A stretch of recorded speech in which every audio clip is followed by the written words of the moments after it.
Hello everyone. Good morning, good afternoon, good evening, depending upon when you are watching this video lecture. In the earlier sessions, we discussed about determination of residential status of individuals, HUF, and other types of SSCs, including companies, firms, AOP, BOI, artificial juridical person, etc. So, determination of residential status is one part that is in general contained in section 6. And after the determination of residential status, why that residential status will be useful is basically to identify the tax incidence. In other words, to determine whether a particular income comes under the purview of Income Tax Act of India or not. If yes, we say there is tax incidence. If no, we say there is no tax incidence, which means if there is tax incidence, certain incomes will be taxable. If not, they are not taxable, simply speaking. So that tax incidence, of course, will be determined on the basis of the residential status of the SSC only. And once we know the residential status of the SSC, we should also know whether the income that has been earned by the SSC is accrued in India or not, or whether it is received in India or not. So the tax incidence broadly depends upon three factors. One, residential status. Two, place of accrual or receipt of income. Third, the timing of accrual of the income. So the third point is basically about when the income is received or accrued during the previous year, then only it will be taxable in the assessment year. We know that rule. So keeping the timing apart, majorly the taxability or incidence of tax depends upon two factors. One, the residential status. Two, the place of accrual or receipt of income. If any income is accrued or if any income has arisen in India, then it will be taxable for every type of SSC, ROR, NOR, and NR.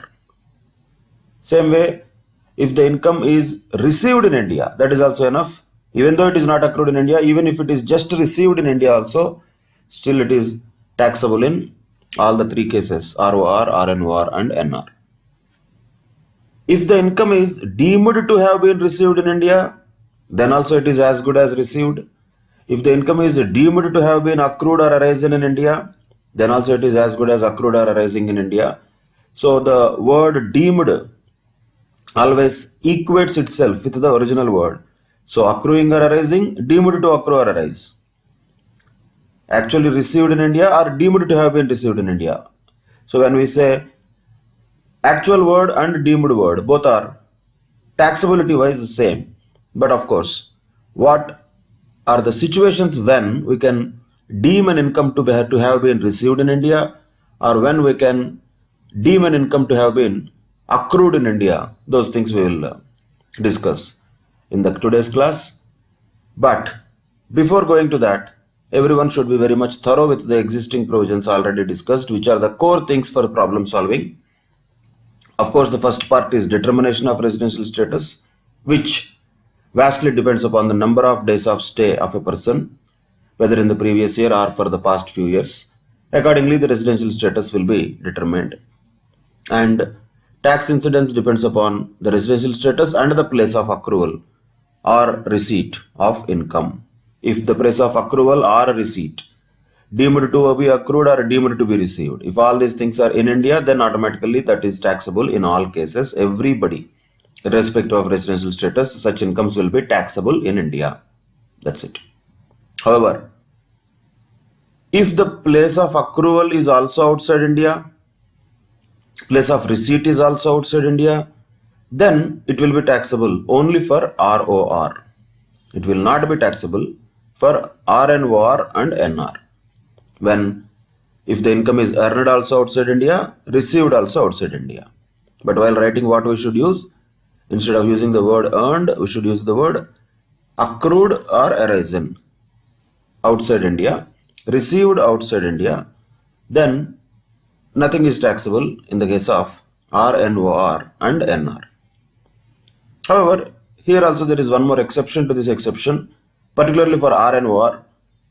If any income has accrued or arisen to the SEC outside India and received also outside India from a business which is controlled from India or a profession which was set up in India, then such income shall be taxable in the case of RNOR. Though it will not be taxable in the case of NR, it shall be taxable in the case of RNOR. That is a very crucial exception.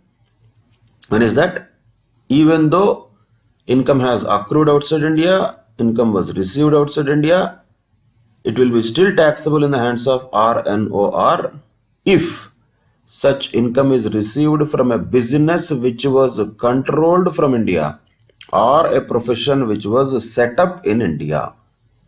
In that case, only RNOR will attract the taxability from any income, though such income has not at all been received or earned in India. Still it becomes taxable in case of, once again, only RNOR. Of course, for ROR we don't need to check anything.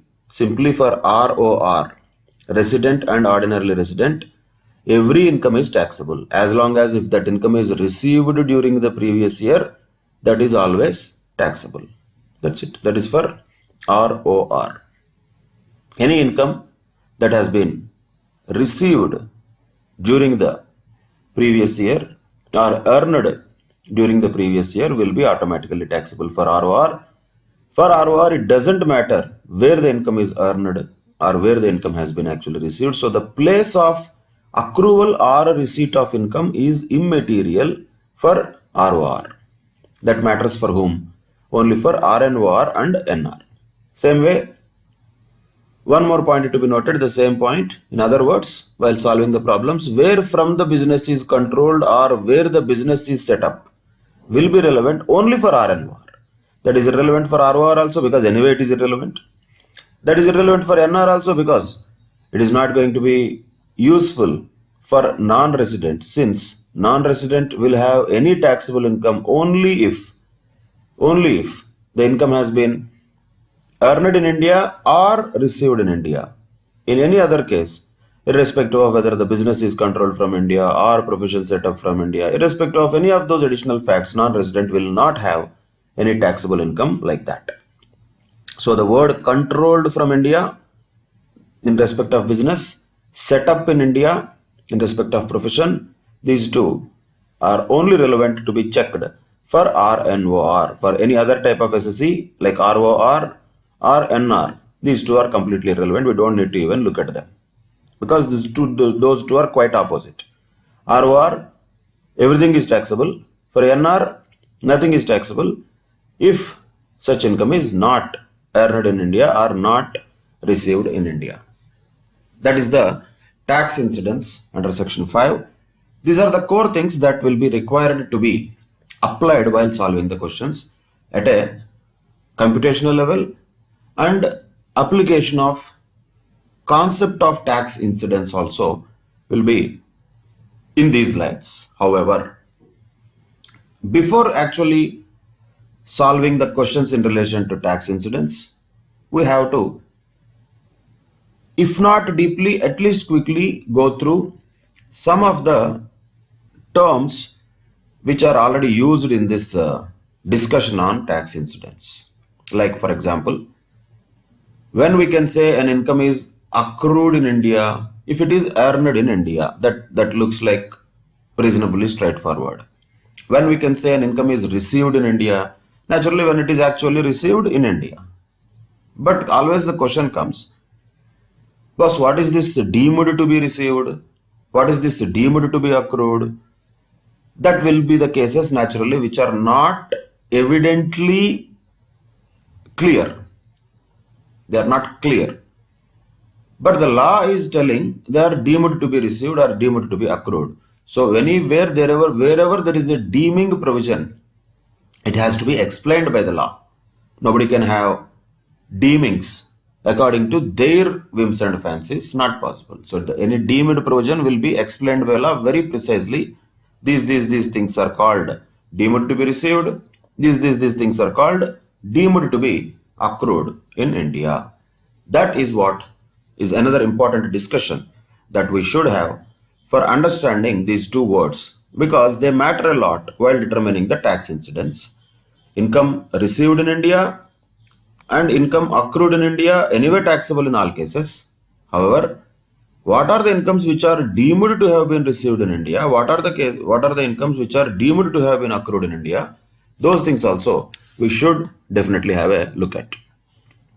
Now let us first discuss about the incomes which are deemed to be received in India. Of course, here the major point is about received. Don't worry much about India. This is not the major point. So the major point here basically is about when can we say something as received though it is not actually received. If it is really received, we don't have to deem it to be received. As we already discussed, we don't need a horse to be deemed to be a horse. We don't need to deem that, right? And when we say a donkey is a horse, that means we are deeming something, right? So here also, when we are using this word, the bigger word that is received is the word we are using. When we say received, is it really received? In that case, we don't need to deem it, no? Means what?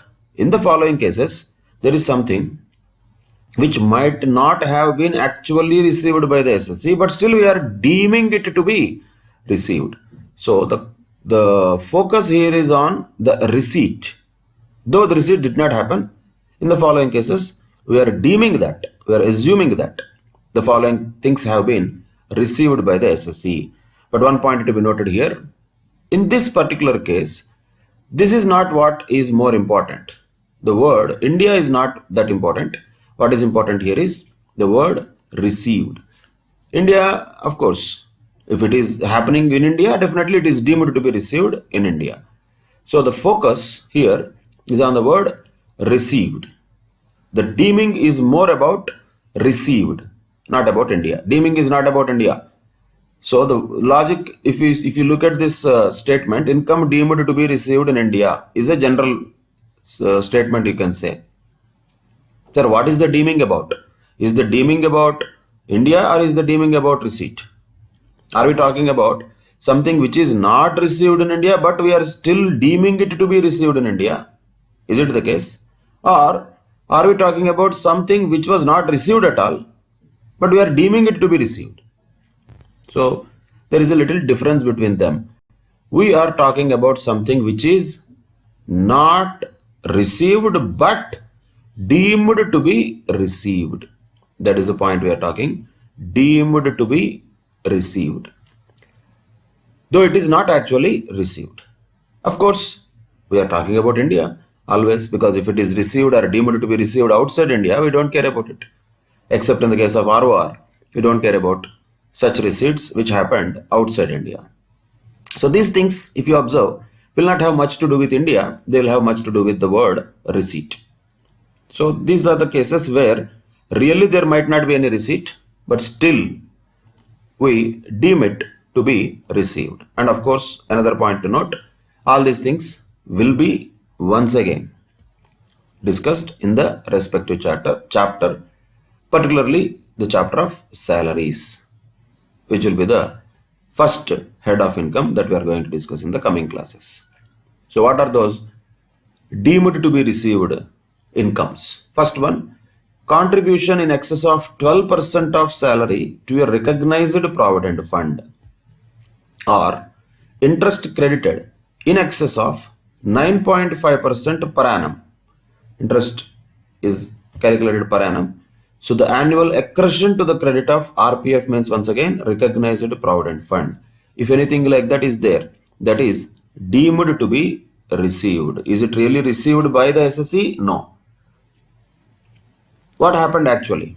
What happened actually is the employer is contributing some amount on behalf of employee to a recognized provident fund. First of all, question comes, did the employer give any money to employee?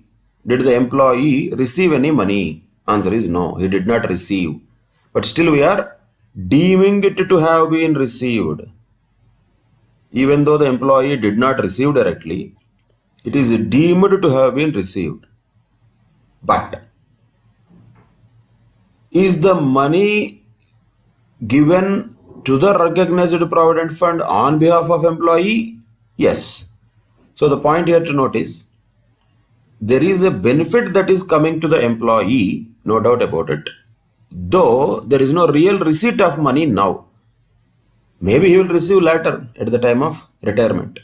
But right now, when the employer contributes any particular amount of money to a recognized provident fund, he is doing so on behalf of employee and definitely for the benefit of employee, and hence, though the employee did not receive that money from employer directly, still it is deemed to have been received by the employee. Of course, not the entire amount. There is a limit that has been prescribed. Contribution in excess of 12% of the salary. How to calculate this and all, we will definitely go through these details in the chapter of salaries. But just for now, to understand the logic only, not the particular of the provision. So what is the logic here? Any contribution by the employer beyond a certain limit, and that limit being 12% of salary, that means what? Up to 12% of salary, it is exempt. That's what it means. Up to 12% of salary, if employer contributes anything to the employee's provident fund, nothing is taxable. That's what it means. In excess of 12% of salary, it is deemed to be received means what? In excess of 12% only, it will be taxable. So, if employer contributes any amount to a recognized provident fund, not anything here, we are talking about a recognized provident fund. So, when there is a recognized provident fund and employer contributes anything more than 12% of salary, employer is contributing to the recognized provident fund on behalf of employee. So employer is contributing more than 12% of salary to the recognized provident fund on behalf of employee. So though employee is not receiving any amount directly, still it is deemed to have been received. That is a point. So that is the first point in relation to deemed to be received provisions. Of course, within this there is one more point. Like, if there is any interest that is given, of course there will be interest. Recognized provident fund, or for that matter any provident fund, is a kind of savings account for the employees, wherein there will be accumulated amounts over a period of time, which will be coming from employer also, little bit from employee also. Both will deposit some compulsorily to be saved amounts in the provident fund. And once there is like a bank account, like a provident fund account, both are similar. Only thing is, who maintains that is a provident fund organization. That is recognized provident fund we are talking. So will there be interest on that? Definitely yes. Because it is like a savings account, there will be interest on that account. That interest also is not going to be given to the employee. Employee is not going to be called by the provident fund organization and he is not going to be given some money every year. Was please collect your interest, take it home. Like that, nobody is going to give any money to him. But what happens? Interest is automatically credited to the same provident fund account.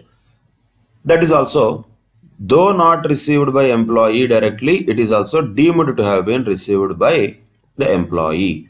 But here also there is a limit. Up to 9.5% per annum interest, there is no taxability, that is completely exempt.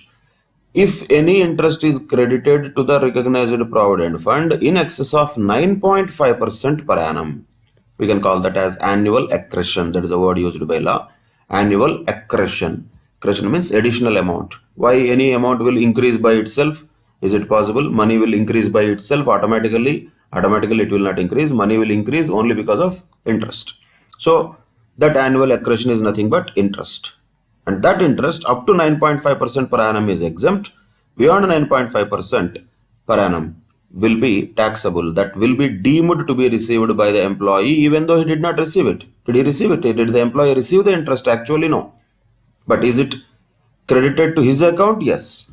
So it is as good as he received. As good as he received, but he did not actually receive. So that is why the law is telling it is deemed to be received if such interest exceeds 9.5% per annum. And now some people will ask, sir, what is the logic of this 12%? Or what is the logic of this 9.5%? Such questions should never come when we are learning income tax. Nobody can explain why 12%, why not 11%. We don't know. Nobody knows. If anybody has such doubt, we have to ask the parliamentarians and finance minister and ask them why 12%, why not 13%, why not 15%. They will also not answer, because these are what the law has created. There is no logic for that all the times. Yeah, why not? There is no logic. 12% is what the law has prescribed as a limit for exemption. Up to 12%, nothing is taxable. If anybody contributes more than 12%, the excess is taxable. Same way interest also. Up to 9.5%, nothing is taxable. It is a limit.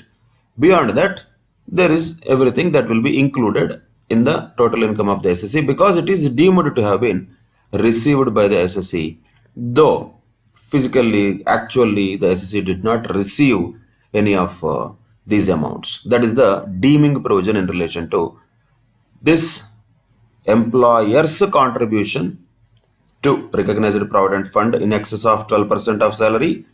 And second thing is interest on the recognized provident fund in excess of 9.5% per annum. So whenever any number is given in the law, the first point everybody should keep in mind while learning income tax particularly is, whenever any number is given in the law. So the law said basic exemption limit is 2,50,000 for normal resident individuals with age of less than 60 years, and for non-resident individuals also the basic exemption limit is 2,50,000 only. For resident individuals with age between 60 to 80 years, the basic exemption limit is 3 lakhs. For resident individuals whose age is more than 80 years or 80 years or more, we can say, then for them the basic exemption limit is 5 lakhs. If somebody asks, sir, why 2,50,000, why not 2 lakhs? Nobody can answer that question. There is no logic behind it. So law prescribes some things. Like for example, we daily listen to the news channels also. Today 144 section is there. More than 4 people, more than 6 people cannot gather. And if somebody asks, sir, why only 6 people, why not 2 people? No answer. The law decided 5 people, 6 people, 4 people, whatever the act may be. According to that, it is that. So any number given in the law, there should not be any question. That is the point I am talking about. If brain goes to that level, then there will never be answers. We will never be able to learn the law. If somebody says, according to particular section, this person or this particular criminal has to be sent to 10 years of jail. If somebody asks, why 10 years, sir, why not 20 years? No answer. Law said 10 years, sir. So 10 years only. If the law says 5,000 rupees fine, if somebody asks, why 5,000, sir, why not 50,000? No answer. So all these numbers which are given in the law, these numbers cannot be questioned.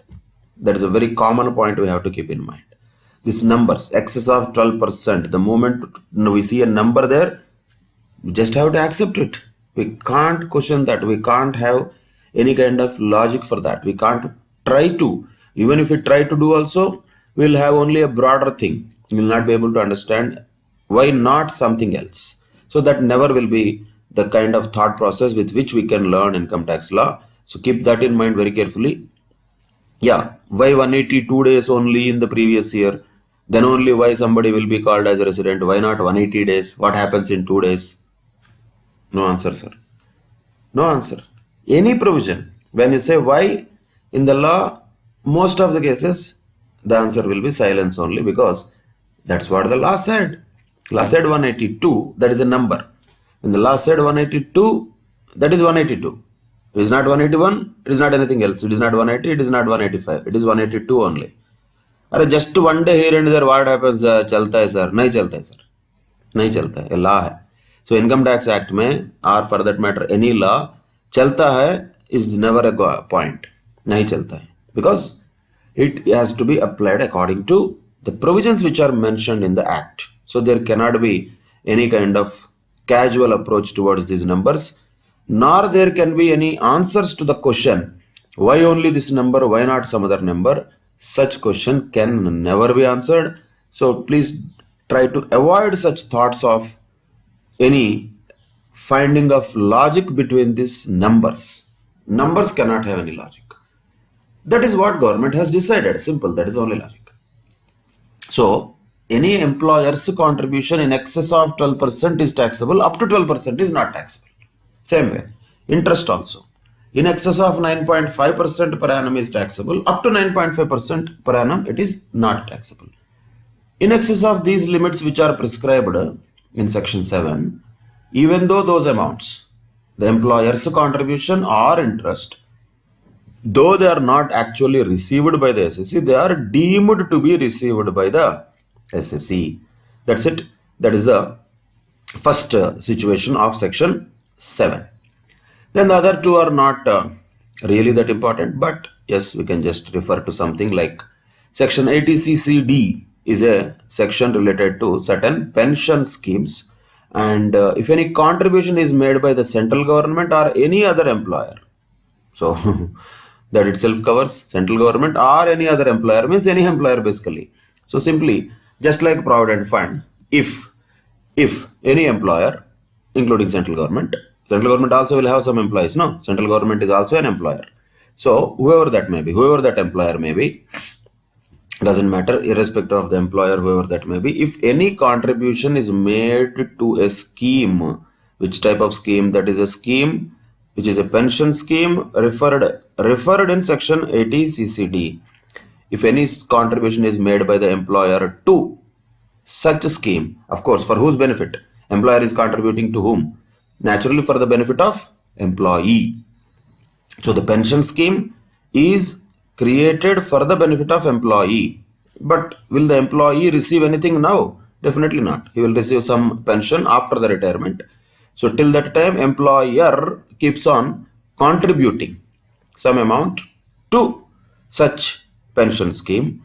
Is that actually received by the employee? Answer is no. It is not received by the employee.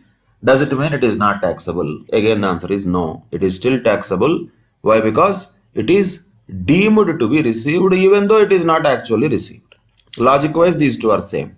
Here only thing is it is a PF scheme. This one is a provident fund scheme. And here we are talking about a pension scheme. This is under 80CCD. So here it is a pension scheme, and in the earlier case it was a provident fund scheme. That is the only difference. Other than that, there is no difference between these two. Logic is still the same. So here it is pension scheme.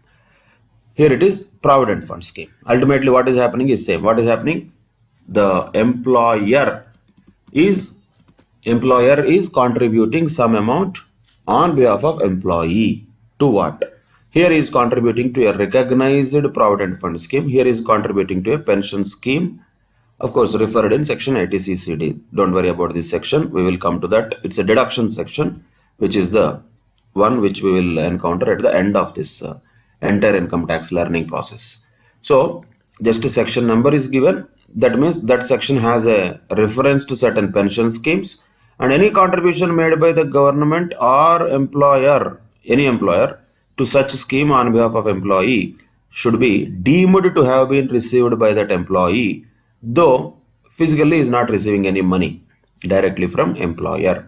That is why there is a deeming provision about this also. Same here also. Deeming provision is applicable for employee. Though he has not actually received them, still it is deemed to have been received by employee. However, here there is an advantage of exemptions given to the extent of 12% of salary in relation to the employer's contribution to recognized provident fund. Up to 12% of salary of employee, there is no taxability. That means nothing is taxable. That is exempt one way. Same way, interest also up to 9.5% per annum, nothing is taxable. Beyond 9.5% per annum only will be taxable. The words here used are in excess of. In excess of is a very important word that we have to keep in mind. So here also and here also. What is that we are talking about? In excess of 12% or in excess of 9.5%. So the in excess of word is an important word in this case. Of course, you need to remember these percentages naturally. These are, one is 12% in case of contribution of employer to recognized provident fund, and another number to be remembered here is 9.5% per annum, that is in relation to interest on the recognized provident fund. Who will give this interest? That provident fund itself will give, the provident fund organization will give. Generally, it will not be more than 9.5%, don't worry about it, but more or less, we are not bothered about the practicalities or real world. Provision is this, up to 9.5% not taxable, beyond 9.5% taxable. So you just have to remember that provision. In any case, in the problem, it is given that any interest is given to the employee in excess of 9.5% per annum, we should make the excess only taxable.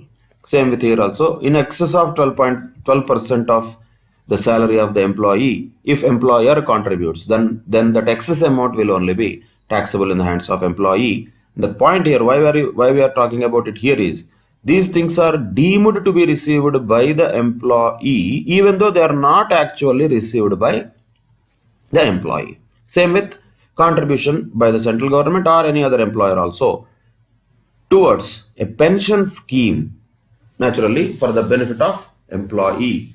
It will be deemed to have been received by that employee who is our SSC, though he has not actually received it, because section 7 deems it to have been received. That is one more point to be noted. And the third point also is there, which is not actually received, but again deemed to be received. Why is it deemed to be received? If there is any amount which is transferred from unrecognized provident fund to a recognized provident fund. So there are different types of provident funds, at least by theory. Just take two types now which are visible. One is recognized and one is unrecognized. And what is the provision here talking about? Deemed to be received. What is happening here is, amount is getting transferred from unrecognized provident fund to recognized provident fund. Did the SSC receive any money? Nothing received. Nothing received. But still it is deemed to have been received by the SSC, though he did not actually receive anything. Why is it deemed to be received here? Just because the amount is transferred from an unrecognized provident fund to a recognized provident fund. Reason behind that, logic behind that, why is that, we will definitely understand in details in the chapter of salaries later. But right now, the provision only just directly need to remember. Any amount transferred from unrecognized provident fund to a recognized provident fund is deemed to be received by the SSC, and hence it shall be taxable. When it is deemed to be received, it shall be taxable, simply speaking. So these are the deeming provisions in relation to receipt of income, whether it is received or not, right? Then another very important point is there here, which has to be also noted while solving the questions. Particularly when we say receipt, what is actually that receipt? Is it going to be any receipt, or is it going to be the first receipt? The answer is, the receipt of income refers only to the first occasion when the recipient gets the money under his control. That is called receipt. Receipt does not mean remittance. Receipt does not mean transmission of that amount from one place or person to another. That will not constitute receipt of income in the hands of subsequent recipient or at the place of subsequent receipt. So what is the meaning of all this point here to be noted? Very important in solving the problems also. By the way, these points are not at all relevant in residential status chapter. If at all there is a question, that can be only a theory question. What are the incomes which are deemed to be received in India? Answer is 3 points. 3 marks question can be asked. What are the 3 cases? 1. Employer's contribution in excess of 12% of salary towards a recognized provident fund. 2. Within this, interest at the rate of in excess of 9.5% per annum to a recognized provident fund, that is also deemed to be received. 3. Contribution by the central government or any other employer towards a pension fund or a pension scheme referred under section 80 CCD, that is also deemed to be received. Then the 4th one is amount transferred from an unrecognized provident fund to a recognized provident fund. That's all. This is a theory question, not to be applied in this chapter. Are we not going to apply at all? If of course, yes, we are going to apply, but that will be happening in the chapter of salaries. But in this chapter, what is a very important point in relation to the word receipt is this: the receipt of income always refers only to the first occasion when the recipient gets the money under his control. That is why very important. So that is why we can use these words: remittance or transmission of that income cannot be called as a receipt. Now, what is the meaning of this? What is the application of this? Understand it very clearly. Imagine there is a person who is having a job, who is doing a job, say in America, right? And he is a non-resident but Indian. As far as Income Tax Act is concerned, the residential status of that person is non-resident. It is non-resident. Now, he has earned some income in US by doing a job in USA. Question comes, is it taxable in India? Obviously no, sir. Why? Because the income is accrued outside India, received also outside India. Then what happened is, that person, that non-resident Indian, the non-resident, has remitted some money. He has remitted some money to, let us say, his parents in India. So that non-resident Indian has remitted some money to his parents in India, or maybe to his family, his wife or other family members in India. He has remitted. Then naturally the question comes, can we say that this remittance is taxable in India just because it is received in India? So there is a non-resident Indian staying abroad who earned income outside India which was not taxable. Now the question is, will the same amount be taxable just because it is remitted to India? Can we call that the parents of this person have earned that income? Answer is no. We cannot say that parents have earned that income, because when that income is supposed to have been earned or received only in the first occasion, first when it was earned, first when it was received, where it was earned, where it was received, all that happened in USA. So after it is earned, if it is just remitted or transmitted, that cannot be constituting a receipt of income in the hands of subsequent recipient. That is a very important point to be noted. So when income is first earned, that only matters. After that, when it is remitted, it does not matter. Sometimes it may so also happen that this particular NRI has his another bank account in India also. He has a bank account in India. Let us say he has remitted his own money which he earned in USA to his own bank account in India. Money has been received into a bank account in India. So can we say that it is received in India? Can we say that it is deemed to be received in India? Absolutely no. Because once again, the income is earned where? It is earned outside India. So the point here to note is, when the income is first earned, when the income is first received, that only matters. Subsequent remittances, subsequent transfers do not matter. They cannot be called as received. That is not what receipt means. Okay. Now some of you are already thinking, who is family? can anybody be considered as family? Can anybody from outside India just send money to India and that money will not be taxable in India? How is it possible? Don't enter into all that. That will be in the part of gift related provisions, which will be discussed in income from other sources. Right now, what we have to understand, we took an example of parents. We are not using the word family also here. We are just taking the example of parents wherein our SSC who has been a non-resident has sent some money to India.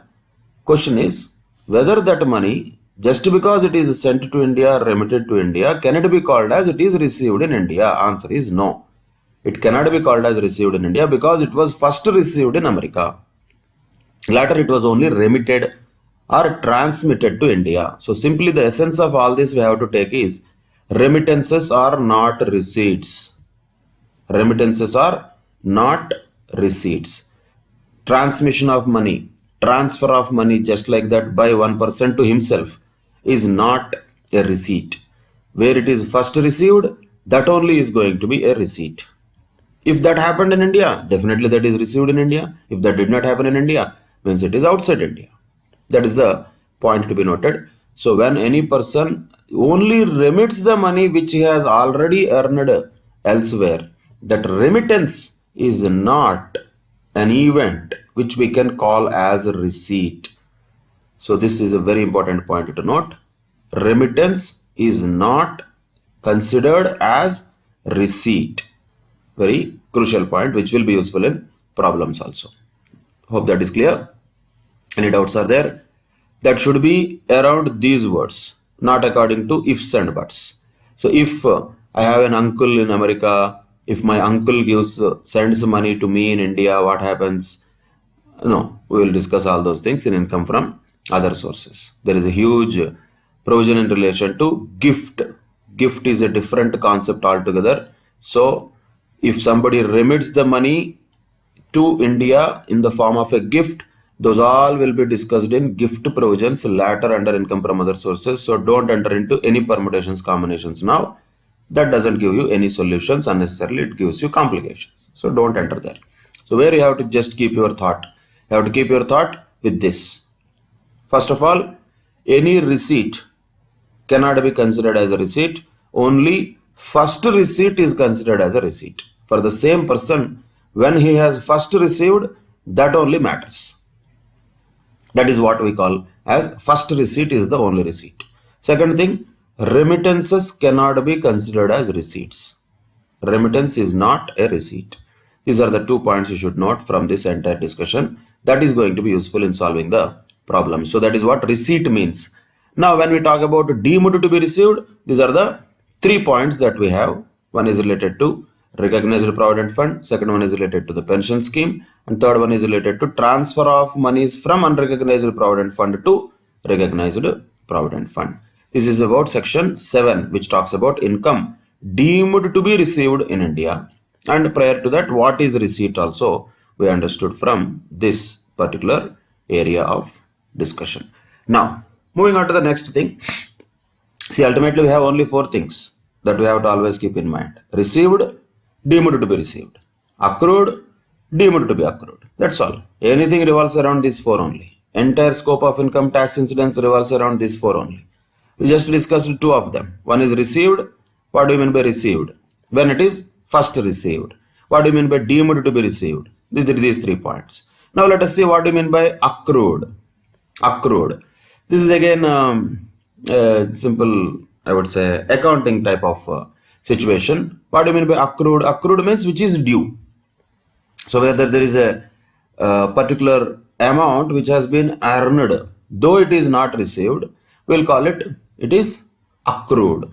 Just for example, for understanding purposes, let us say somebody has done some work in December and his salary will accrue throughout the month day to day, but it will become due when on the 1st of January, let us say, according to the policy of that company. So accrual happens every day. Due it will be on 1st of January. So there is a little bit of difference between accrual and due, but as far as Income Tax Act is concerned, it does not distinguish between accrual and due. That doesn't matter. Income tax means income tax takes accrual and due both as same.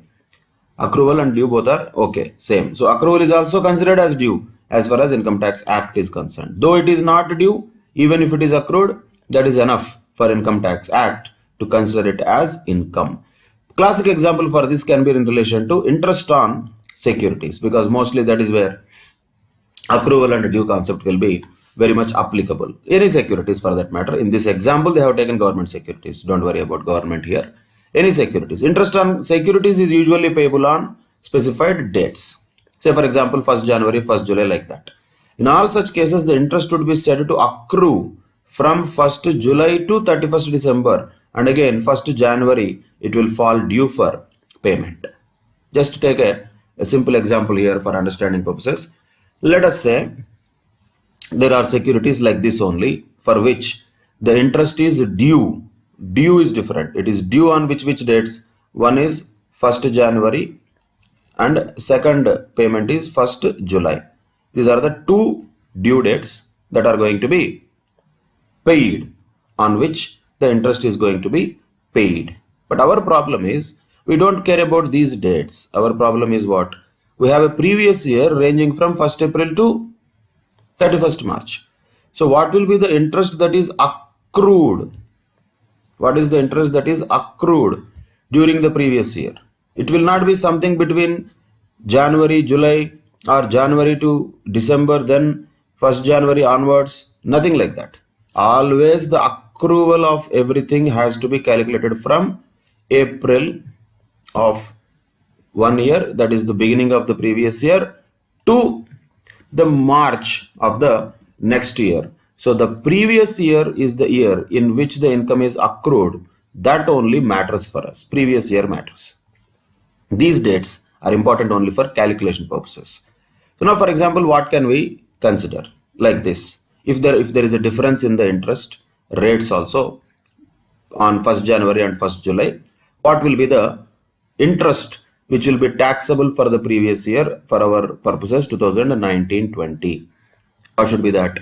First of all, there will be both the interest cycle periods which are going to be definitely included in this. Now, understand the dates very carefully. 1st January 2019 to 30th June 2019, there would have been one interest cycle.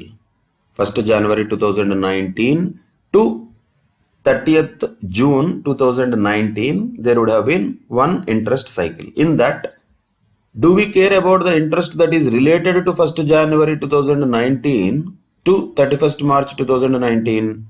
No. Why? Because that belongs to the previous year 2018-19 and our previous year is 2019-20. So interest between 1st January 2019 to 31st March 2019 we will ignore. But what we will start taking? Interest from 1st April 2019 till 30th June 2019, which falls in this cycle, we will consider that as interest that is accrued during the previous year. Of course, it is received also on 1st of July. Accrued and received also. Which interest? April, May, June. This 3 months interest is received also during the previous year 2019-20. April, May, June of 2019. Then second cycle start. Next cycle starts from 1st July to 31st December of 2019. It is accrued also, received also, because it is already falling within the previous year. So 1st July 2019 to 31st December 2019, whatever the interest is there, that would be accrued also and received also. So 3 months interest accrued also, received also, that was April to June. Then 6 months interest accrued also, received also, that is July to December. However, now comes the another point. Next interest cycle again starts on 1st January. 1st January to 31st March, there is interest. There is interest which is accrued. Question comes, is it due? On 31st March, is it due? Answer is no. It is going to be due when? On the next when? 1st July comes. But our previous year ends on 31st March. So the question is very simple here. the interest which is being accrued from 1st January 2020 to 31st March 2020, should it be taxable in the previous year 2019-20 or not? Answer is simply yes, sir, because it is accrued, sir. Though it is not due, though it is not actually paid, or though it is not actually received, still it becomes taxable just because it is accrued. That's what we mean to say. Accruing or arising, not necessary that it is due, not necessary that it is actually received. That doesn't matter. So this is an example which can give us what is the importance of accrual of income. Accrual is simply about earning that income, not whether that income is due to be received. That doesn't matter. That is one point to be noted. Then another point comes, where an income is already taxed on accrual basis, can that be taxed later when it is actually received? Is that possible? Does it make sense? Absolutely no. So once an income is already taxed on accrual basis, it cannot be taxed or assessed again on receipt basis, because same income cannot be taxed twice. That is absolutely not possible. Same income cannot be taxed twice. So the point is, income, when it is accrued, it is taxable, though it is not received. Once it is already taxed on accrual basis, maybe next year when it is actually received, that will not be taxable once again. Same income cannot be taxed twice. We will come to this also later, but now that the topic has come, simply as a theory we can understand, as a concept we can understand, any income would be taxable either on accrual basis, or on receipt basis, but not both.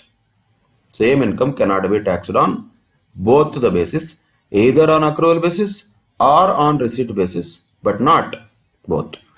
In general, whichever is earlier is the time period at which any income shall be taxable. But anyway, those things do not matter much for us in this chapter. We will definitely use them in the next chapter of salaries. But concept wise, these words are important. Accrual and receipt. Both are not same. What is the taxable event? It is not the receipt only, it is the accrual also. So any income which is accrued, even though not due for payment, even though not actually received, still becomes taxable. That is the essence of that word, accrual. Clear? So that is one more point to be noted. Just in case of problem solving, logic we have to remember is the same income cannot be taxed twice, right? And of course there are some explanations here to section 5, which are quite self-understandable, self-explanatory. See, just because, for example, if any income which is earned outside India, it is taken into a balance sheet prepared in India, can we say that it is accrued in India? Doesn't make sense. So if there is any company, let us say Infosys has a business which is actually fully operated outside India. Let us say Infosys has some business operations in America, and it has earned some income in America by doing some activity in America. And Infosys head office, because it is in India, it has to use the profit and loss account and balance sheet of America subsidiary also in order to prepare consolidated balance sheet in India. So just because Infosys prepares a consolidated balance sheet in India, can we say that the income that has been earned in America also, the income that has been earned in America also, the income that has been received in America also is actually earned in India? Can we say that it is accrued in India? No, definitely not. That is why there is no need of an explanation, but just to clarify the doubts, unnecessary doubts will be there. Mostly for assessing officer, unnecessary doubts will be there than the public. So they will try to use every gray area to tax the SSEs, and naturally, if there are such gray areas which are to the benefit of the SSEs, chartered accountants will try to use those areas for the benefit of the SSEs. So that is the opposite sides which will work on different forces, as long as there is no clarification. But here there is no such point, because clarification is very clear. Explanations are also part of the section. You have to understand that a section will have subsections, subclauses and subclauses, explanations, provisos. Anything that is possible, all of them are part of a particular section of a provision of Income Tax Act. So here explanation says that if any item of income is accruing actually outside India, it cannot be deemed to be received in India just because it is taken into account in a balance sheet prepared in India. That doesn't make it anything that is received in India. That is one point here. Of course, it is the same another point which is given as explanation to the same income which has already been taxed on accrual basis cannot be subjected to tax once again on receipt basis. Doesn't matter because same income cannot be taxed twice. Once you already taxed it on accrual basis, how can it be taxed on receipt basis in the next year? That is not possible. So though these two explanations are given to section 5, both are very evident. We don't really need any such explanations. Those are common sense points. Same income cannot be taxed twice. Once the income is already taxed under accrual basis, cannot be again taxed on receipt basis. That is there. And just because an income is subjected to consolidation in India, if it is included in the balance sheet prepared in India, does not mean it is received in India. That doesn't make any sense also. So we cannot deem it to be received in India just because of consolidating any foreign affairs into the balance sheet which is prepared in India. That is not a proof of any receipt of income in India. That's it. These are the points to be noted in case of section 7, that is income deemed to be received in India and income received in India. What is income received in India, which is deemed to be received in India? And section 9, what we are talking about is mostly the income accruing or arising in India. Now there is one more point here, that is section 9(1), which talks about any income that is deemed to accrue or arise in India.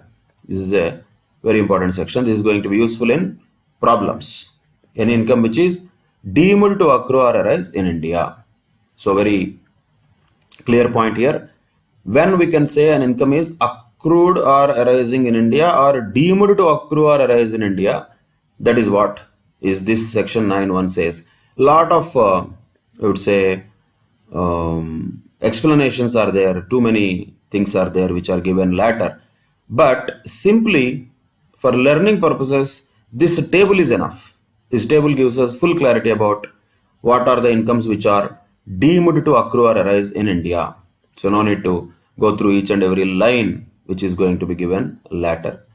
But this table is enough for understanding what are the incomes deemed to accrue or arise in India. So what are those things? One by one, let us quickly go through them. Incomes which are accruing or arising outside India, but they are directly accruing or arising or indirectly accruing or arising through or from what? Any business connection in India. So there is one more word used. We will come to this word later. That is business connection. Means what? Actually the income is earned outside India. Boss, if the income is actually earned in India, we don't need to deem it. That always we have to keep in mind. When the income looks like very much earned outside India, then only we have to deem something about it. But still, whatever this section 9(1) says about which are all deemed to accrue or arise in India, we have to consider them as if they are accrued in India. So, first point says, even if any income is accruing or arising outside India, whether directly or indirectly, through or from, if that is happening through a business connection in India, that means it is deemed to accrue or arise in India. So actually where the income is earned or accrued outside India. But how it was earned? Directly or indirectly, through or from a business connection in India. So another word is used here, very broad, open word, business connection. So if there is business connection, that means any income earned outside India also is deemed to be earned in India. That is one thing, which is a separate discussion by itself. We will come to that later. But second one is clear, easy. Any income is coming from any property or asset or a source of income in India. Then naturally it is deemed to accrue or arise in India. For example, if somebody has a property in Bangalore and the rent from that property, the tenant deposits directly into an account of a non-resident who stays in America. That American, the person who is not a resident of India, or maybe he's an NRI also, doesn't matter. As long as income tax law is concerned, he is a non-resident. He has not come to India to collect the rent. He is receiving the rent outside India. But that property is situated in India. So should we say that income is received or that income is earned in India or not? Of course, yes, it is earned in India. So we call it deemed to accrue or arise in India. If that income is coming from or through any property or an asset or any source of income in India, or if that income is earned directly or indirectly through or from any business connection in India. Same way, if that income has been earned by transfer of any capital asset, situated in India. Same logic you can apply. The same person, the non-resident who had a property in Bangalore, he sold that property. But he did not receive the money in India. The sale proceeds of that property have been remitted to him. They have been transferred to him to America. So where can we say the first receipt is there? First receipt is in India because the transfer of capital asset is happened in India, which means it is taxable in India. Why is that? Because it is deemed to accrue or arise in India. That's it. This is the first point here. Income deemed to accrue or arise in India. When is that? If that income accrues or arises to the SSE, but though it accrues or arises outside India, if that accruing or arising happens directly or indirectly or through or from any business connection in India, or from any property or any asset or any other source of income in India, or from the transfer of any property or a capital asset in India, then such income shall be deemed to have accrued or arisen in India. That is first point. Second point is logical. Anybody can just understand that. Imagine if somebody works and earns a salary for services rendered in India. So salary is earned towards services rendered in India. Once again, in India, sometimes people may think physically he should be in India. Not necessarily. We can consider this as a for India. That also is possible. So if there is a salary earned for services rendered in India for a purpose of a business in India, then also it is considered as deemed to accrue or arise in India. So here the point to be noted is salary is earned, but where the services are rendered? The services are rendered in India. So that person is in the payroll of an Indian organization and he has rendered some services in India. Then automatically that amount is deemed to accrue or arise in India if the services are rendered in India. So that is another point to be noted in relation to section 9(1). So sometimes it may so happen that, let us say, some foreign consultant is there, like a employee only, but he comes to India, say for a period of 20 days or 30 days, and then goes back. But he receives all this salary outside India. To the extent that salary relates to the services rendered in India, it becomes deemed to accrue or arise in India.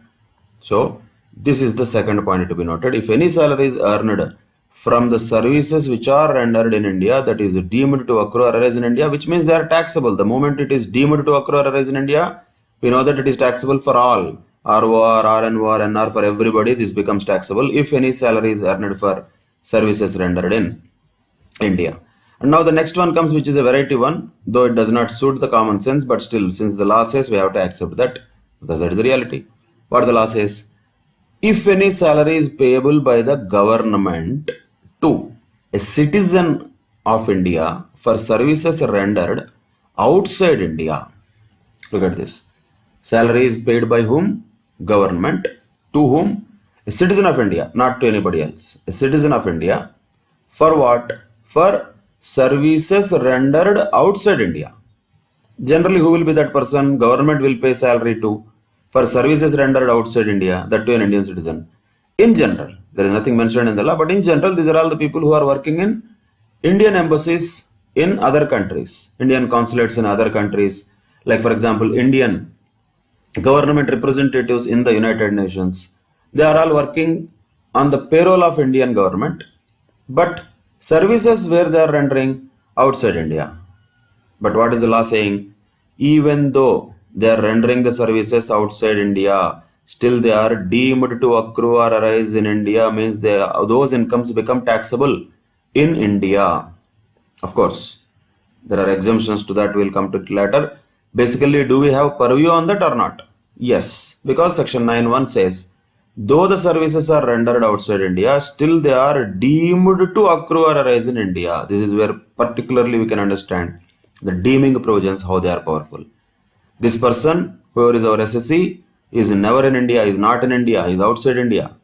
Where he has worked outside India, that means where the income is actually earned outside India, where he received this income outside India, still we are deeming it to be accruing or arising in India, because they are Indian citizens and they are getting this salary from government. We are not talking about private organizations here.